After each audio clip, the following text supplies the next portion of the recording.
Hold on. Excuse me. All right, you good now? Yeah. All right.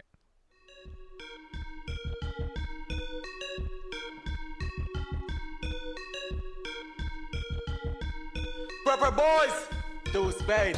We gotta survive, yeah, we gotta survive. To stay alive, yeah, to stay alive. You better be ready, or you better be steady. No, you don't be pathetic. It can happen. Boys, you just gotta watch it all. It can happen. Boys, when the backs against the wall. It can happen. Boys, and there's no one left to fall. It can happen. Boys, it can happen any minute. Hello and welcome to episode 9 of the Prepper Boys podcast. I'm your host Ryan. With me, as always, my co-host Jordan. I'm going to be Ryan today. You can't be. That's identity theft. That's not identity theft, actually. It's name theft.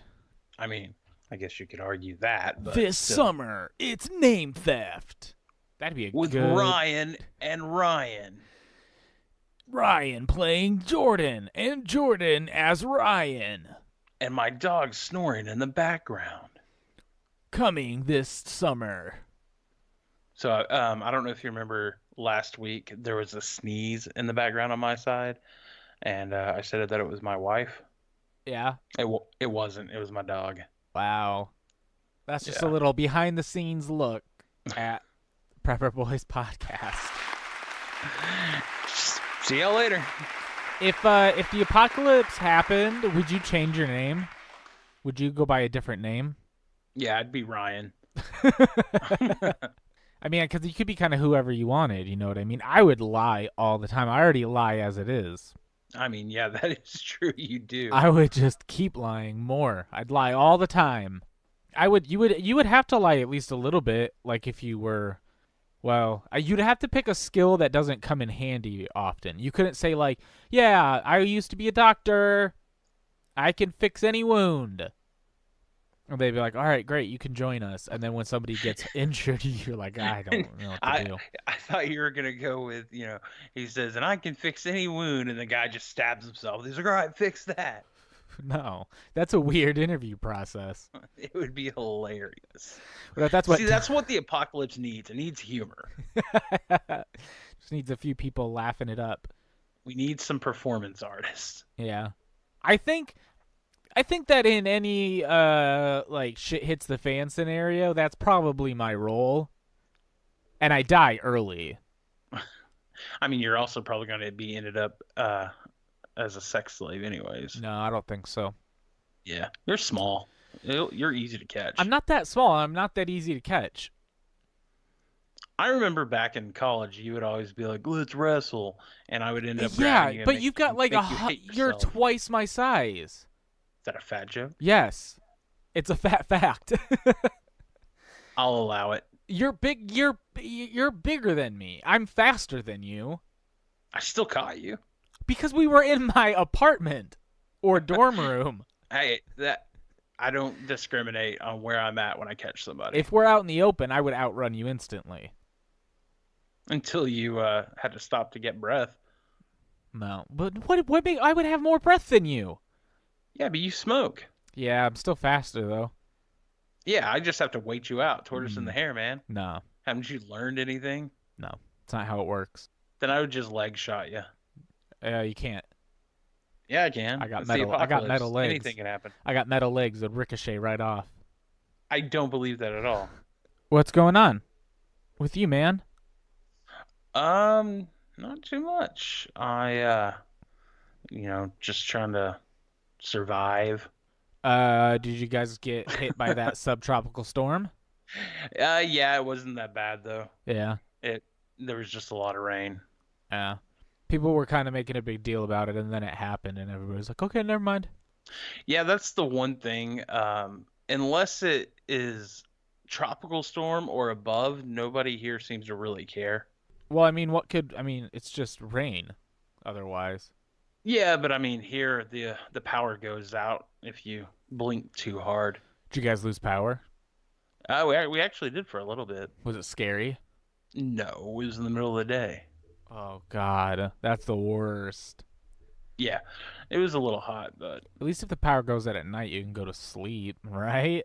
Am I right, hey, guys? am I right? Yeah. Laugh like this podcast if you agree.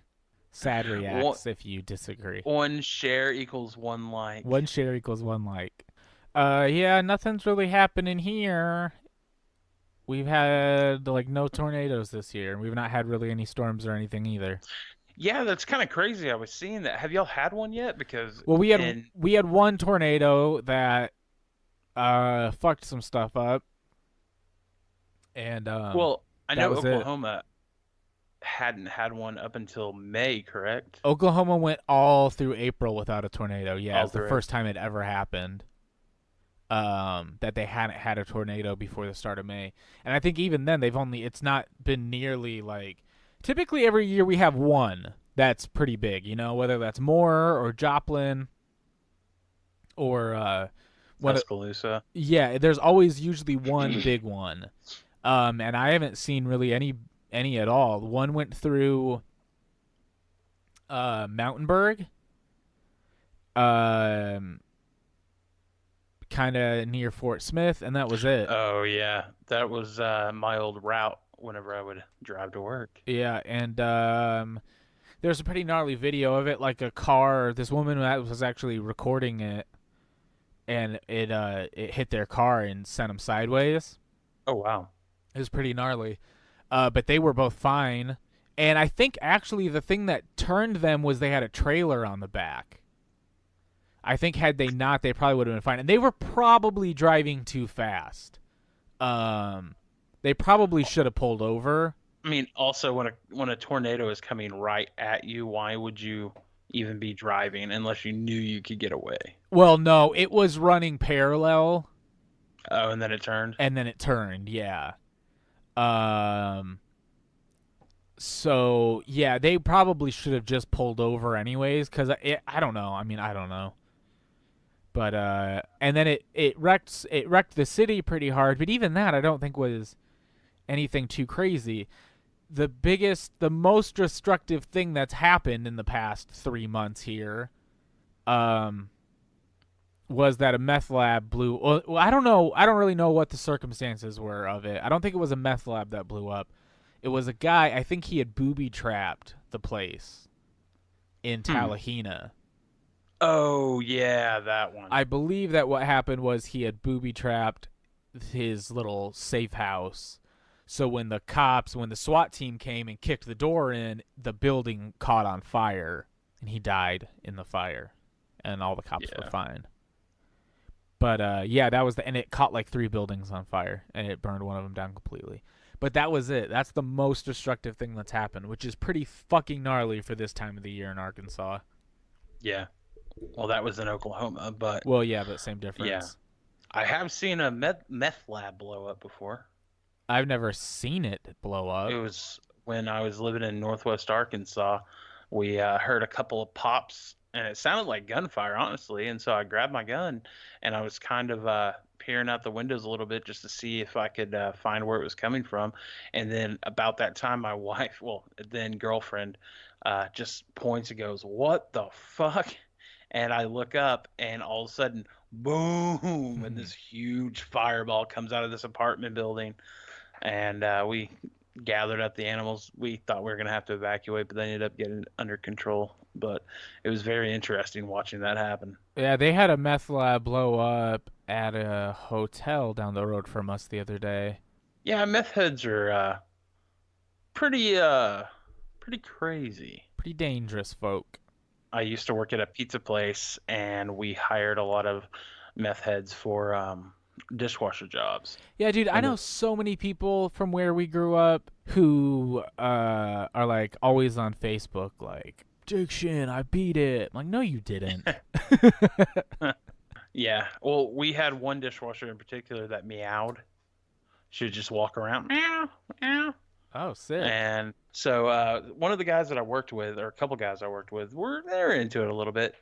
And one in particular was at someone's house, and he was buying an 8-ball, I believe, and the cops busted in. And so he knew them because actually one of the cops was a delivery driver for us.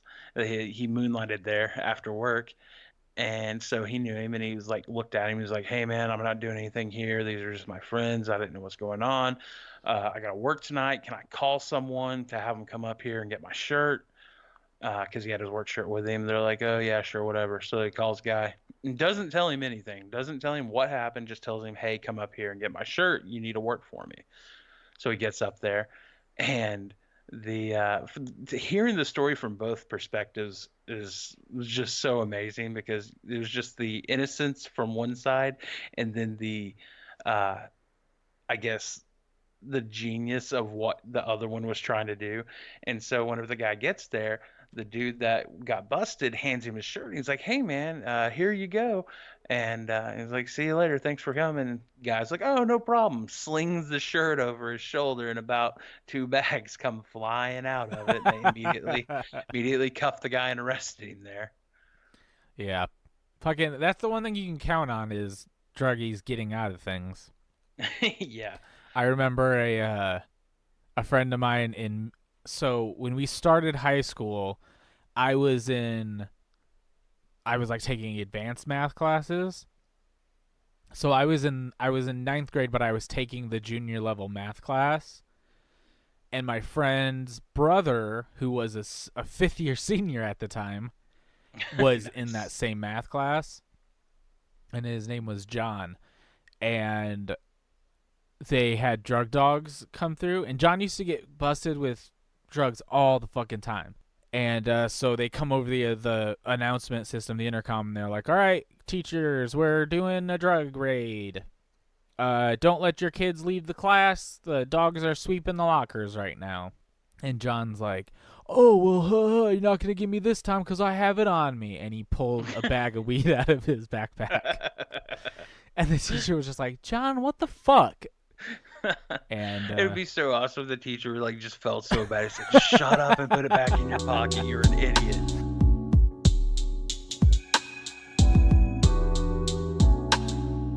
So on Sunday, we're going to finally find out what Fallout 76 is, and I'm so fucking excited. If it's what they say that it's going to be, I'm so fucking excited. But we won't know for sure until Bethesda has their E3 conference Sunday night. You're speaking a foreign language to Okay, me. but you've played Fallout before. No, I've watched you play it a couple Then how of did you times. know about the thing with the Vault Boy and his thumb? Because that's just Some that's inference you did? I mean that's just stuff that like I've learned over the years of like getting into prepping and Right, stuff. so That's then like, you inferred that the reason he has his oh thumbs yeah, up, yeah, his yeah, thumb yeah. up is for that. Sorry, I didn't hear you. Yeah. So, yeah, I don't know, dude. Fallout's super fun. Fallout's one of the big reasons why I got into prepping. Because it was stuff. Prepping was like something I was like, what's the word I'm thinking of? It was just something that was like sort of like interesting to me, but it was never like, whatever, you know? And then playing Fallout and stuff, I got just more interested in the idea of that stuff. And then the more I read about it, the more I was like, wow, if this shit happens, even if it doesn't happen at that level, shit's pretty fucked. You know what I mean? Yeah. So for those who don't know, Fallout is a post-apocalyptic survival game. There's differing levels of what you're doing. The game's gotten, I would say, considerably more complex as they've moved through. But mostly it's always been just a single-player RPG. So you usually play as a guy who is coming out of a vault. They've built these survival vaults, and the game is you coming out of the vault and looking usually for a family member. Fallout 3, you're trying to find your dad. Fallout 4, you're trying to find your kid. And then Fallout New Vegas is a little bit different. But Fallout 76, everything that I've read, it's going to be an online survival game, or at least there's going to be multiplayer elements to it. Yeah. But from what it sounds like, it's you and then other people are trying to rebuild the location that you're living in.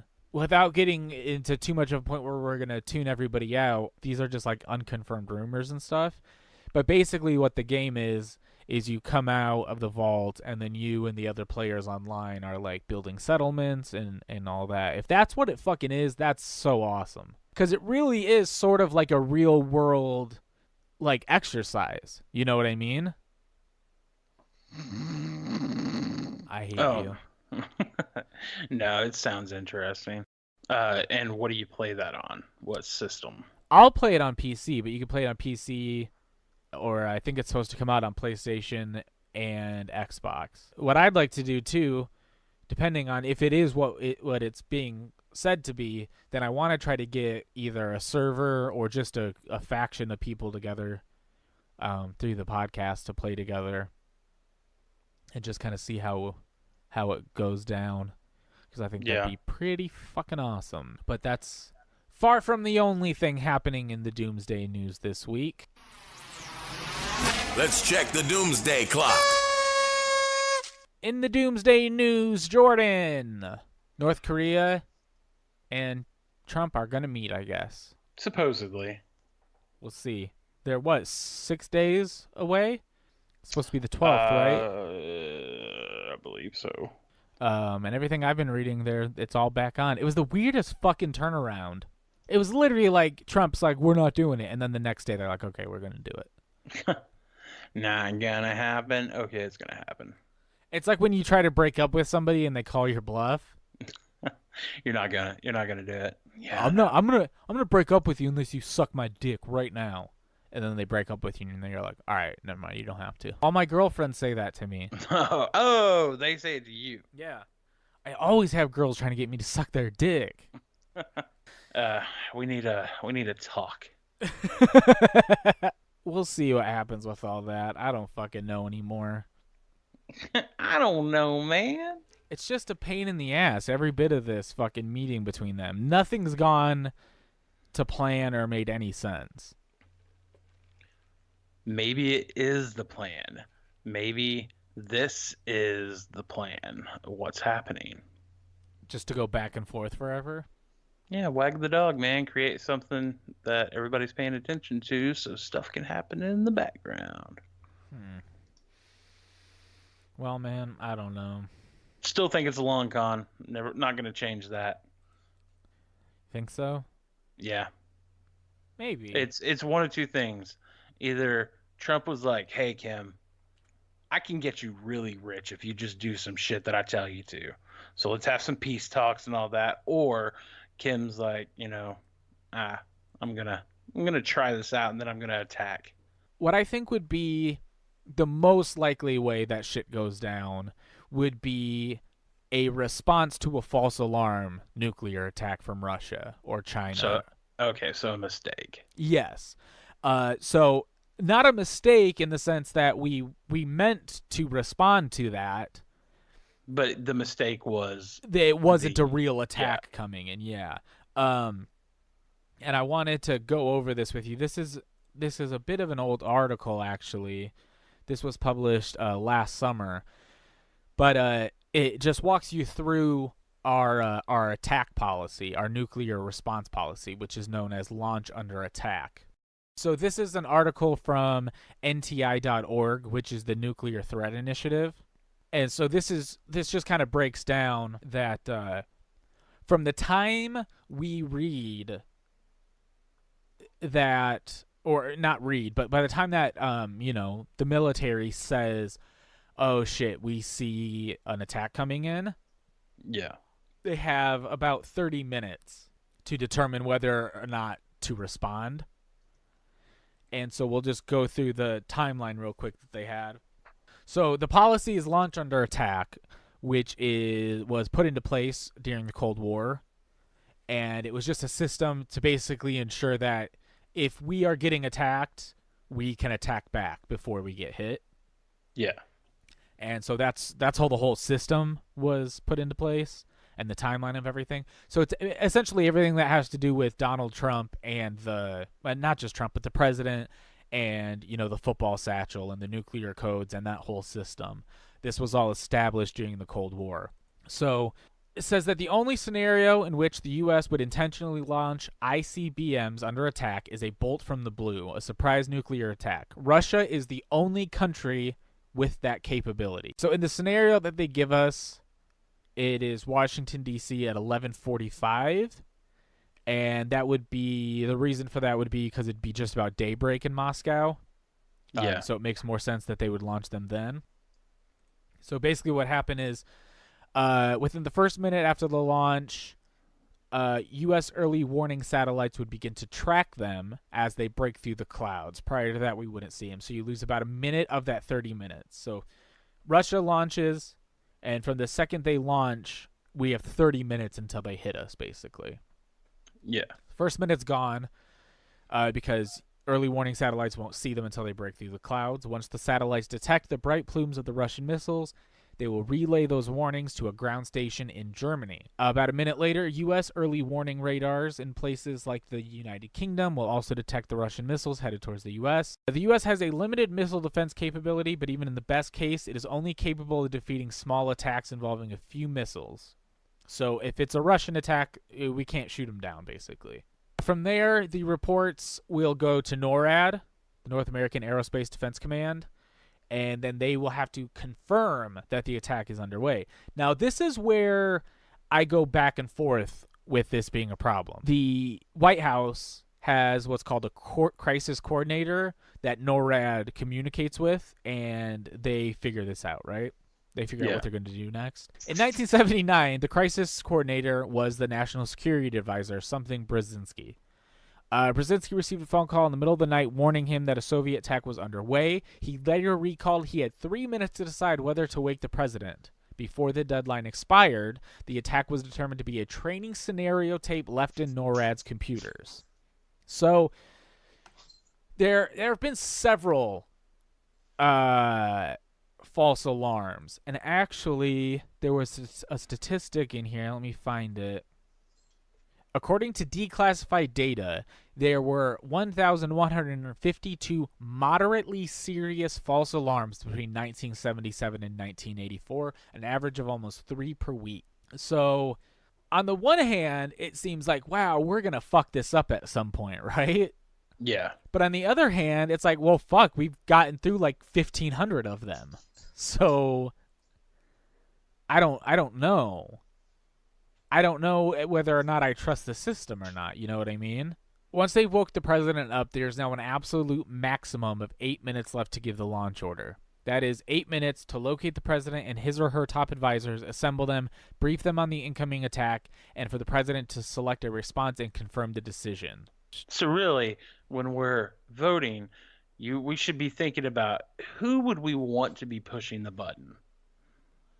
Yeah, not even who do we want to be pressing the button, just Or who do we want to make that decision? do we trust that this guy will make this decision in 5 minutes? Yeah, or woman. Yeah, don't that's true. discriminate. Oh, sorry. Me too. I mean, granted, me too. I get it. And granted, we definitely wouldn't want Hillary, but still, Yeah. I'm open to a female president.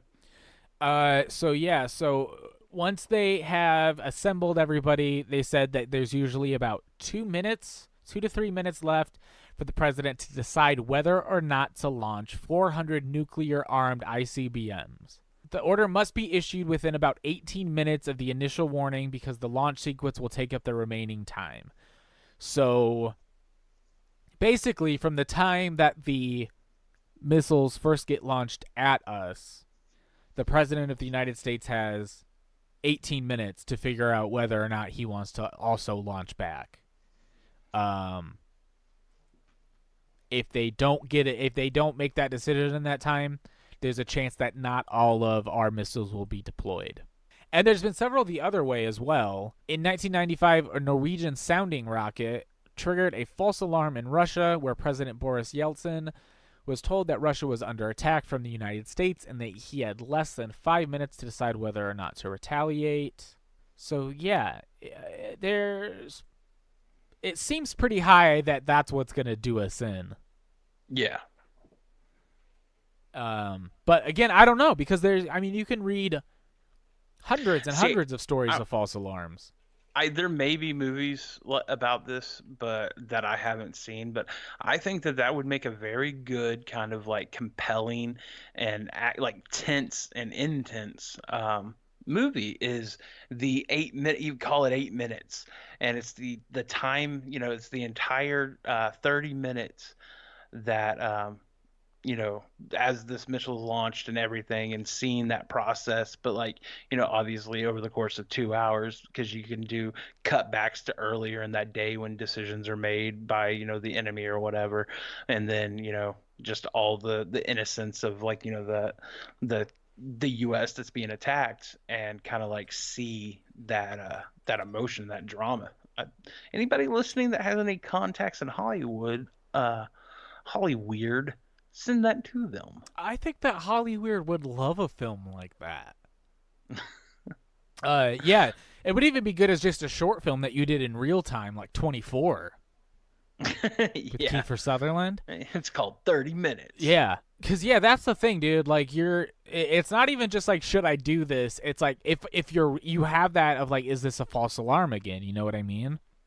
So I don't know, man. I don't know how to feel about it. I don't know if I should feel like, oh shit, these close calls, maybe we should do something about that. Or if it's, hey, we've had a lot of close calls and clearly the protocol system works. I guess it's the sort of thing where it's like all it takes for it is to not work one time, and the whole world becomes a fucking wasteland. But on the same side of that, it's like it's worked for 40 something years now, 50 years. Well, also, you're never going to be able to trust a government saying, "Oh yeah, we got rid of all of them." You mean nuclear bombs? Yeah. Yeah, yeah. Well, I I mean, mean, yeah. even We still say don't. Russia. Say we made a pact with Russia. Let's get rid of them all. Those motherfuckers just as well as we would not actually do it and be like, "Yeah, it happened here." Just they would be moving them. I Well, mean, and they that's the would. thing. There's still rumors that that the U.S. and Russia has strains of the polio virus under lock and key. Yeah. So that way, if ever we need it, we've got it. So it's like that's just a little vial of Oh, polio. You dude, think there's they're no telling what they have at the yeah, CDC and other places. Probably shit we've never even heard of. yeah, diseases that you probably like. Do you think I'm just that's hybrid diseases most likely. AIDS polio? AIDS Leo or Yeah. Poly AIDS. New this summer, it's AIDS Leo. The worst bits of AIDS with the polio you know put and you in an love. iron and put you in an iron lung. Sick of just having regular AIDS? Have new AIDS Leo. Or Ebola AIDS. A bull AIDS. It sounds more like an acid than anything.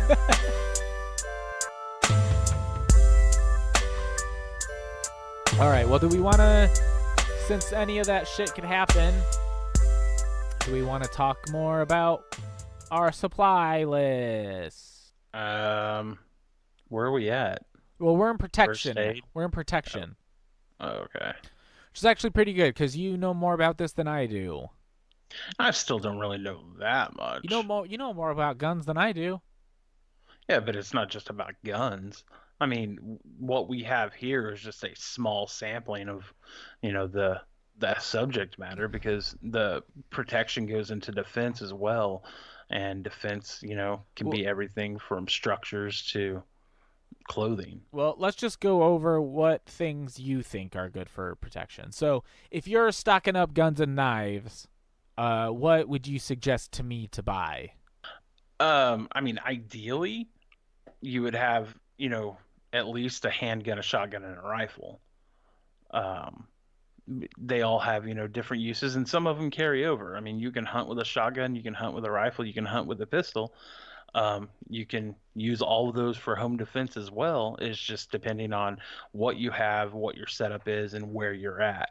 Um, I have actually one of each that I use for home defense, but I mean, I have multiples. Um, but are you using your shotgun for hunting? If you are, you're going to want to have buckshot, slugs. It depends on what kind of game. If you're hunting fowl, you're going to want to have birdshot. It's just kind of like one of those things, like you need to pick what you want. Like if you have a shotgun and you can't necessarily afford to go and get a rifle or a pistol, then make that, yours. Learn it, learn how to use it, learn how to shoot with it, learn how to clean it. Um, Even get to the point one day where you can start reloading it. By that time, hopefully, you have enough money to buy, other things as well. But same thing. I mean, if you have an AR, I know a lot of people that buy ARs just because they think they're cool, and then once they get them, they don't really know anything about them. They don't know how to use them, and it's another one of those things that you can use for hunting. You can use it for defense. Um, it's it's kind of a personal preference, slash what do you have. Yeah, I think a good thing to do is if you're just starting to get into this, because I don't know a lot about guns. I've only ever shot guns with you. Yeah. And I think that would be the best way for if you're unfamiliar or uncomfortable with this stuff. That's probably the best thing to do. Yeah, find somebody that you trust that shoots a lot, or go and join a range where you can test some of these things out. There's bigger cities, there's gun stores that have ranges in there to where you can, try out a gun before you buy it. But definitely take classes. Education is the number one way to practice safety. Yeah. Practice gun safety, because you can't practice gun safety if you don't know what the hell a gun is and you don't know what you're doing with it. Yeah, and I would say So, too that like there's a lot of things that in your life you're probably better off starting them as a child. I don't know that I think that guns necessarily are, because sometimes you can have a parent who shoots guns and doesn't really know what the fuck they're doing. So as an adult, even if you're thinking like I don't know anything about guns, you're actually I feel like I'm at an advantage in that scenario, because I've only had people who are super knowledgeable about guns talk to me about guns. You know what I mean? yeah, and it's just I mean, I'm on the other side of that. I got my first gun. I was a BB gun as a Red Ryder, stereotypically, when I was 5, and I had that until I was probably 10. I got to shoot, 22s and 410s with my dad. Like he would hold them and all that because they're kind of big for me. But when I was 10, I got my first 22. And of course, I couldn't go and shoot it by myself. And it was actually that way until I was probably about 14 or 15 when my dad actually started letting me go and shoot by myself, which was literally just outside the house. But it's all about, it's like anything else with kids. It's parenting. Do your job. Don't be a lazy piece of shit. If you want to teach them how to do something, do it. Don't half-ass it, and also don't limit them to just you. Take them places. Like I think I was 10 when I got my hunter safeties course card, and that was 8 hours sitting in an auditorium at a college, going over all this everything about gun safety and hunting and all that, to take a test to find out if I was qualified to get a hunting, to be able to go and get a hunting license. I feel like that was one of the biggest eye openers about guns and gun safety to me, because just having that kind of beat into you all day long, you start realizing it, and they give you we got little mini tests along the way, and I feel like that definitely helped my retention, being that young. But Boy Scouts was another thing. I was in the Boy Scouts, you know camps, and you gotta, it's been so long I can't even remember some of the names of some of the camps, um, like Philmont, and some of the more like local ones to certain areas. You can go and shoot 22 shotguns depending on where you're at, and you can get that education and that information from that. And I think if you provide your kids with all those resources as they're growing up, you are less likely to have somebody who's going to have a negligent discharge, and more likely to have somebody who's going to be a responsible gun owner, who's going to be that person that is going to be there, when it's needed to have a gun in a situation, because they're most likely going to end up getting their concealed carry license, and they probably will be carrying on a daily basis. Right. So on our list, we've got just some basic stuff you're going to want to have for each type of gun. But Be like, shut up, let's go over well, the no, list. no. My point though is that we've provided some things that you should probably have, some things that you should think about. But as Jordan was saying, this is really a situation where you're going to have to take the initiative to go learn all this stuff and figure it out. Like, we're not your fucking dad. Yeah, not your dad. We're not your fucking dad. I'd like to be your dad, take you to the park, throw the ball around, teach you to ride a bike, but I'm not. Yeah, so that's the gun segment of this. Then we also have knives. And knives, I think we've just really got mostly just uses on there of what you're going to want to think about having. Yeah, it's I always carry a folding knife, a pocket knife on me, and at any one time on my person and in my EDC bag, I have roughly 4 knives. They all have different uses, and so it's kind of like just to determine what you want it for. Are you going to be chopping with it? Are you going to be batoning, which those are basically the same thing? Are you using it to skin game? Are you going to be cutting up meat? Are you going to be using it to cut through rope? Are you going to have something that you can put on the end of a limb and make a spear? Like, know what you want to use it for, and then research that. Yeah, and that also goes back to thinking about if I am going to bug in somewhere, or I know that I'm going to bug out to a specific location, know that location. If you know you're going to be in somewhere where it's like, yeah, there's probably not going to be a lot of game around, but I'm going to be fishing a lot, then obviously, plan for those scenarios. Skinning a hog is going to be a lot different than trying to skin a deer, or taking one down might be different. So you have to think about those things and be aware of the location that you're going to. Also being aware of your location. Moving on to the clothing section, we've kind of just got all-purpose stuff on here that you're going to want. T-shirt, underwear, socks, pants, thermal wear. Depends on, just like what is the temperature of where you're going to be. Hey, even if you're in North Florida, it can get cold. That's true, yeah. And you never know, too. A lot of... is that you or is that was on your side? Okay. Somebody with a fucking motorcycle outside. Yeah, I was about to say that. Sounds like somebody with a little dick driving by. Yeah. Yeah, and well, a lot of times when I can't remember what the volcano was, but there's a volcano that blew up a long time ago, and it wiped like most of the population off the earth. Talking about Pompeii? Might be. But the biggest threat that you have with a volcano is not necessarily the lava or even the ash. Not even really the and ash. The carbon dioxide. Not even really the carbon dioxide. Then what is it? It's the ash clouds blocking out the sun. Oh my God, that's ash. Well, yeah, but it's not like inhaling it. I wasn't saying inhaling it. Just give me that. There's a reason. Ash that covers yes, it. There's a reason why they call it nuclear winter. Is what I'm getting at. So you might want to have some of this stuff. Long sleeve work shirts, because even if you're in a hot spot, if you've ever seen garden crews, they're always wearing long sleeve shit, even in the... Yeah, but it's also 100% cotton too. Well, so get it. Don't get a long sleeve flannel shirt if you're planning on being out in the summer sun. Well, yeah. Shorts, tennis shoes, hiking boots. Get some good boots. I just got some good boots. I don't really have anywhere to hike, but I'm glad I have them.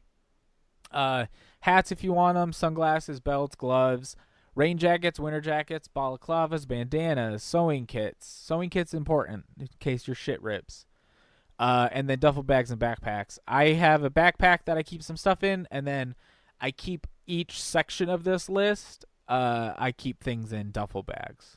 So this is one of those areas that I'm not all that prepared in.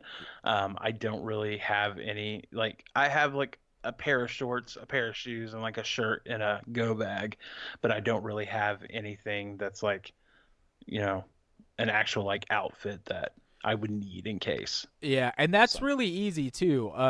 You can go on Amazon and just buy like a bulk order of t-shirts or underwear or socks or whatever. Get you a couple pair of pants, just throw them all in there. That's what I've done. I have an old coworker that anytime we went on work trips, he would always go and buy new socks, new t-shirts, and new underwear. I like new socks. New socks are one of my favorite things to have. And then under protective gear, gas mask, we have work gloves, because we've got gloves on here a lot of different times, and that's because there's a lot of different kind of gloves. Yeah, but also you're gonna want a different kind of glove for working in than you are for if it's cold or if you're doing like medical shit. So just fucking get Yeah, them. that's what I was gonna say. Make sure that you have a different kinds and different amounts. Like, Yeah, you get some nitrile gloves because you never know if you or somebody else is allergic to latex. So you always want to make sure that yeah. you're protecting yourself and them there. And then, different thicknesses of work gloves and different types of materials. Yep. And then you want to have a good jumpsuit or some kind of protective suit, goggles. Earplugs are another really underrated one. Yeah, especially for hunting. Yes, I read a theory the other day. I actually watched a video. It was a theory about The Walking Dead, and they were saying like, how are these fucking idiots getting snuck up on by zombies all the time? And their theory is that these Yeah, they're fucking going idiots are deaf. firing guns nonstop, sometimes, a foot away from their head. They're going deaf. So have some earplugs. Better yet, earplugs and or some kind of like ear muff, Yeah, especially if it's an electronic kind that you can adjust. yeah. I don't know why I have earplugs on here again. But for Because you self, a dumbass. but also you might want to have some kind of tactical helmet. And then for self-defense ways, taser, bear spray, snare traps, machete, and some type of security system if that I works just for what you're doing. want to point out on the tactical helmet. That's one of those that's not necessarily a need. No. You're like, don't like go and get like a windy helmet or something. You're gonna pay $1,000 for. That could be something, like a repelling, something not necessarily bulletproof, but something to where if you did have to repel or you're in a serious like, situation to where you could get injured like by falling, have some sort of helmet that you could Or if you're in a don. situation like with earthquake or something where like the stability of the buildings that you're Yeah. around, you never know if you might have falling debris coming. So we're not You, necessarily saying you may look like a dipshit, but at least you're gonna be safe. yeah. So yeah, we're not necessarily saying go out and buy yourself a bulletproof, outfit of armor, but that stuff can be helpful for more reasons than just that. So a security system, I don't know that you'll need one. It just depends on what your setup is. You know what I mean? Well, yeah, and also, is it cellular based? Is it electric based? If it's electric, do you have a generator to run it in the event the power goes out? Right. Do you are you using some sort of sound signal for a security device? Because they do sell little things that you can put a shotgun primer in or a 22 blank, and it's a tripwire, and it makes that go off to startle people and to alert that that shit went off. Yeah. And the same sort of thinking with bear spray there, any kind of bear spray or mace or anything like that. Not just for stopping people or bears. One will work on the other. So if you if you don't, need it, if you don't have any spice for your food, yeah. If you want to just spice it up. I don't know if that would work, but So next time we'll go over tools, and we'll go over the personal documents that you might need. yeah, that one should have been one of the first ones we went over because even if it's a tornado or there's a flash, a flood that's coming, to you, a tsunami or whatever, you always want to have your important documents together to where you can just grab them and go, preferably in a waterproof type container. That's a very good point. My counterpoint to that would be that this checklist is part of a larger guide, and the first section of the guide talks about all that stuff. You're the first section. So when it's all finished, and it'll be all put up together, it'll be some shit in there. And it's got a lot of handy tips that I've stolen from ready.gov. Can you plagiarize ready.gov? I don't think so. I mean, you can if the government shoots any sort of like footage, any of the Yeah. military footage that the government shoots, that's all public domain. So Well, I don't know though, because I mean, like, I think Jaws was started out as a government video. Jaws. Yeah, that was all real.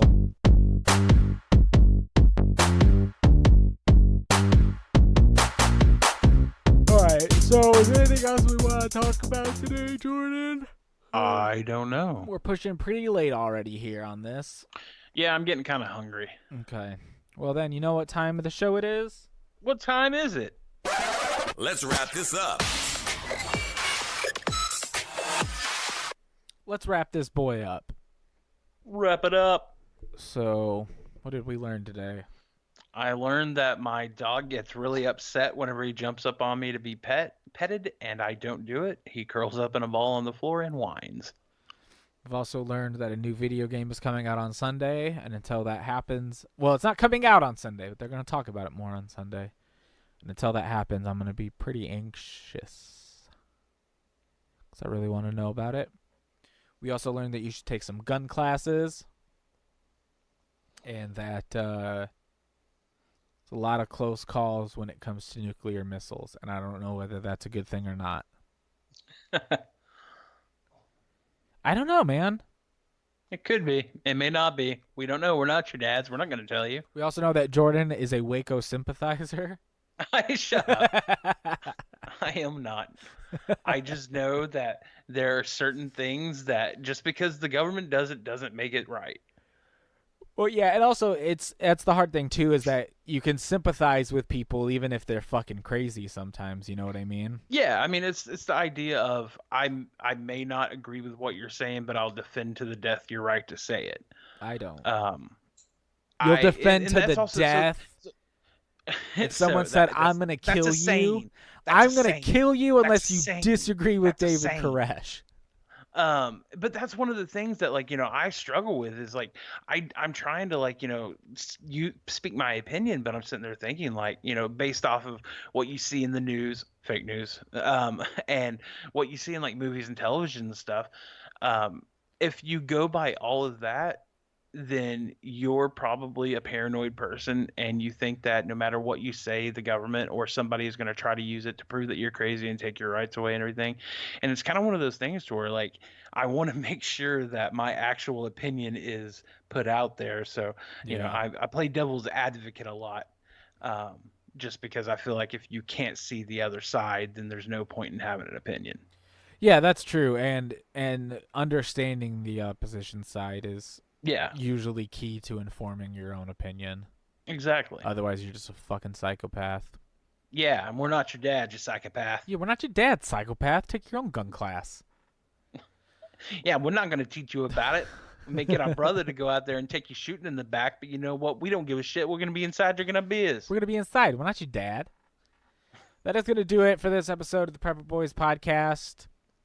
Remember to follow us on Instagram, Twitter, Facebook. You can find links to all those on the Prepper Boys website at prepperboys.com. And also my home address.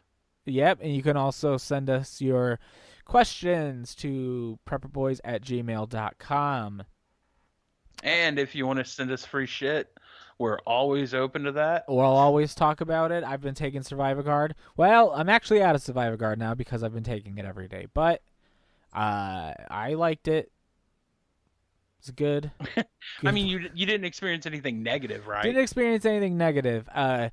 Physically, I never feel good anyway. So you were not necessarily the greatest test subject. Yeah, I don't know that I could have really said that I don't ever physically feel great. But it certainly didn't make me feel worse than I normally feel. Also wanted to give a shout out to Bigfoot Holsters. I was talking to them trying to get a holster made, a custom holster made, and they sent me a sticker and a patch, and as a thank you for inquiring. So where can they check out Bigfoot Holsters? I know that they are on Instagram, but I don't necessarily know. That's where I contacted them. I just DM'd them on Instagram, and they responded really quickly and actually held a fairly long conversation just talking about, you know, what I was wanting. Oh, oddly enough, I opened up Instagram and the first image is Bigfoot Holsters. So, so check out Bigfoot Holsters. BigfootHolstersLLC.com. There you go. All right, that's going to do it for episode number 9. Jordan, what are you going to leave us with today? I'm not your dad. Prepper Boys, do spade. We gotta survive, yeah, we gotta survive to stay alive, yeah, to stay alive. You better be ready, or you better be steady. No, you don't be pathetic. It can happen any minute. You just gotta watch it all. It can happen any minute. When the backs against the wall. It can happen any minute. When there's no one left to call. It can happen any minute. It can happen any minute.